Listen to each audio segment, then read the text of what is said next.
Hey everyone, welcome to the show. So, Democrats have never had a better chance to flip Texas than they do this year. I should say the Texas Senate seat. Not every seat, as you guys are going to hear, but definitely the Texas Senate seat. So, check this out. This is a CNN video about what's going on with Texas.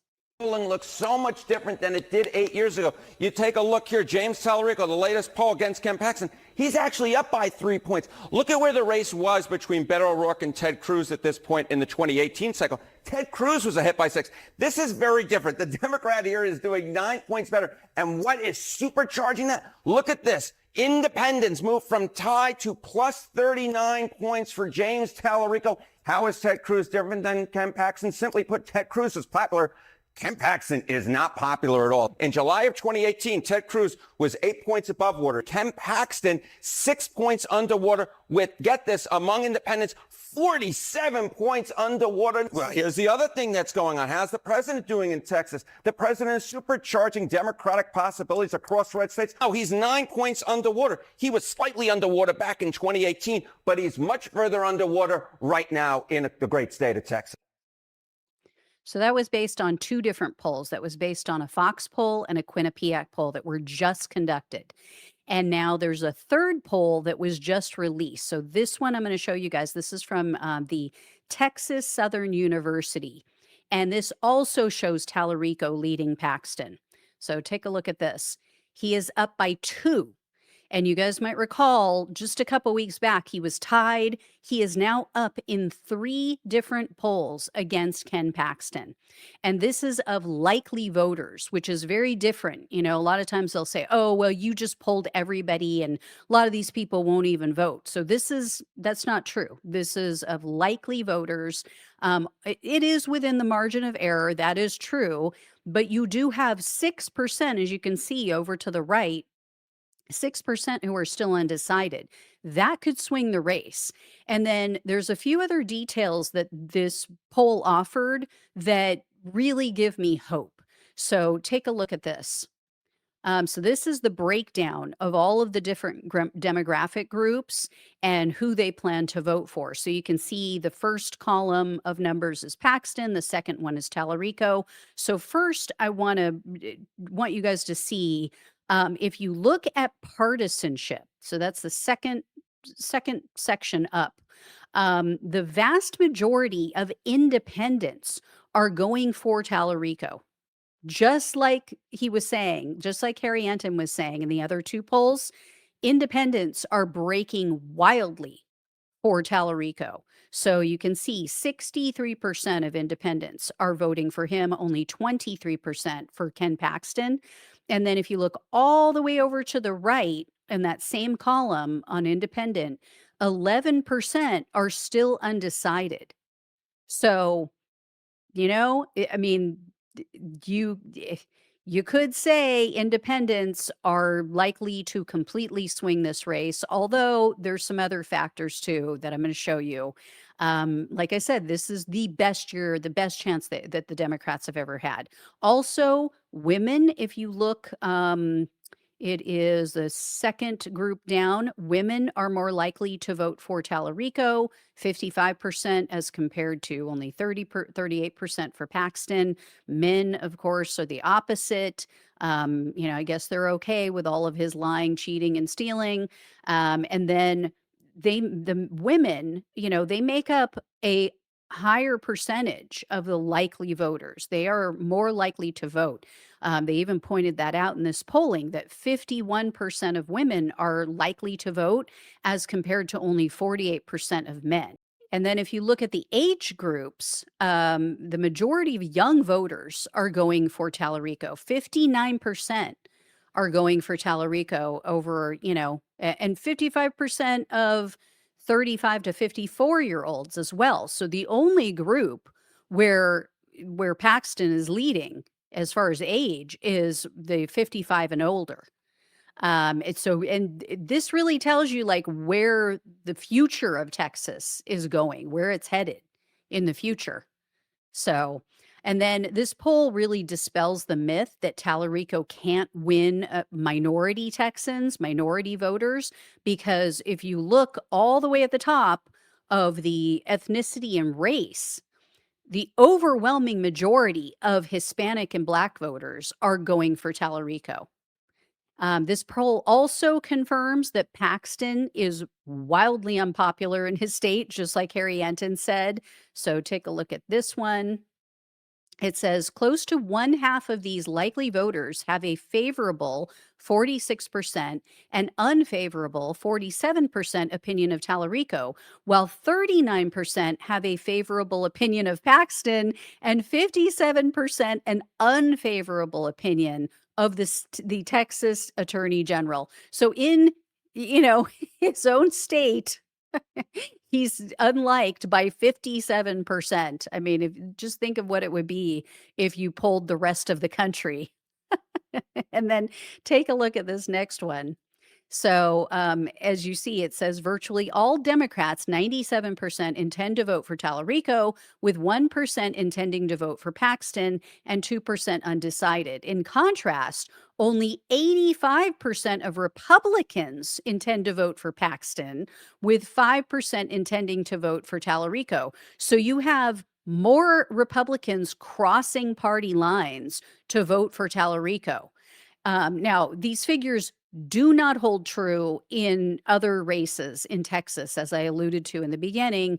You've got like the governor's race, the lieutenant governor, attorney general, and so forth, smaller races for commissioners. So a lot of those are either much tighter or, you've got the Democrat underwater, or not underwater, but coming in lower than the Republican candidate. But as with the polls cited by CNN, really Donald Trump, he is still upside down, like even in this poll. So take a look at this. This is all of the candidates, but you can see Donald Trump down at the very bottom. He has a 44% favorable rating and only 55% unfavorable.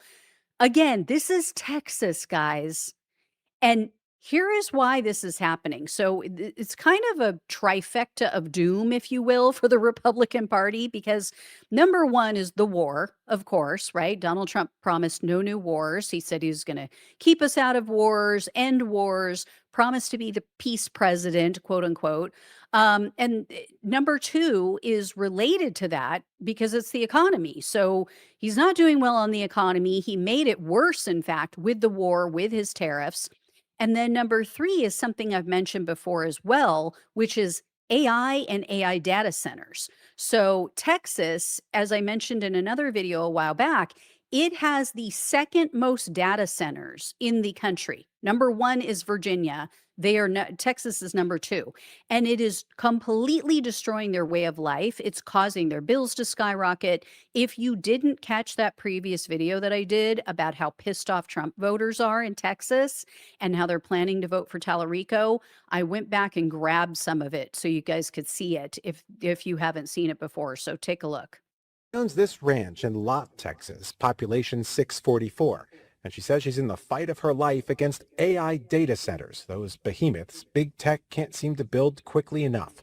Spurred by low regulation in the Lone Star State and cheered on by the president, the facilities house the computers that drive the AI revolution. But they're also driving Rena, a Christian conservative and lifetime Republican, straight into the arms of Democrats. We're going to put these data centers up. I don't care what you people say. I'm President Trump. I'm in charge. He doesn't care about us. Somebody asked him about a week ago, what about the American people? And they're struggling right now. He did not care. I couldn't even watch that. I was angry after that. Like, I voted for you and you don't care about me? Are data centers going to flip the Senate seat? Absolutely, yes, 100%. Construction moves fast as tech companies negotiate tax abatement packages with local county governments, often without the knowledge of the people who live there. It's the work on that dirt that has outraged neighbors. They contend with skyrocketing utility bills as the centers overwhelm power grids and guzzle groundwater to feed cooling systems inside. I mean, You're coming in and just taking this stuff from us. T.A. Smith started the Texas Coalition Against Data Centers and says not only has government made it easier for tech companies to build these places, it's also harder than ever to lodge a complaint against them. And Mr. Trump being there, then he had Mr. Musk come along with his dramatic chainsaw, and I'm going to doge out everything. Well, now the places that you'd like to report these things to, EPA and FEMA, they're a skeleton of what they used to be. I voted for Trump at the time. Seemed to be the right thing to do. Back at Rena's ranch and lot, longtime Republicans are even canvassing for Democrats like Clayton Tucker, who's running for agriculture commissioner. Do you hear this? That low-level mechanical hum in the background? That's the sound of massive fans they use to keep the computers inside cool. At this facility, about an hour outside of Fort Worth, when you look at it from above, you can see they've installed soundproof walls in response to community complaints about the noise. But a quarter mile away, Cheryl Shadden says the noise is as loud as ever. It's like living on the edge of Niagara Falls, or you're on a runway next to a jet that's taking off, but this jet doesn't take off. Morning, noon, night, she even hears it in her bedroom, and it's changed everything about how she lives her life. It's noise that I hear at my kitchen window every morning when I get up and make my coffee. All of us sleep with fans on, TVs on, just trying to get to the point where we can get to sleep. Our property values have plummeted because of all of this noise and bombardment that we have. Nobody in this area could sell a home if they wanted to. A Texas Tribune analysis found 82 data centers, or nearly 60% of those planned or under construction, are located in state House districts that voted for Trump. Red or blue, if you vote against data centers, we vote for you. And that means Republicans like Cheryl are fleeing the party. A lifelong conservative, she now refuses to vote for Trump-backed Attorney General Ken Paxton, who clinched the GOP nomination for Senate. Instead, she's all in for James Talarico, a Democrat seeking to flip a seat controlled by Republicans since 1993. You're willing at this point to forego basically every conservative issue and let the Senate fall into the hands of Democrats if that's what it takes to kill data centers. Yep. My entire community is going to break rank. Everybody. All of us. We've had enough.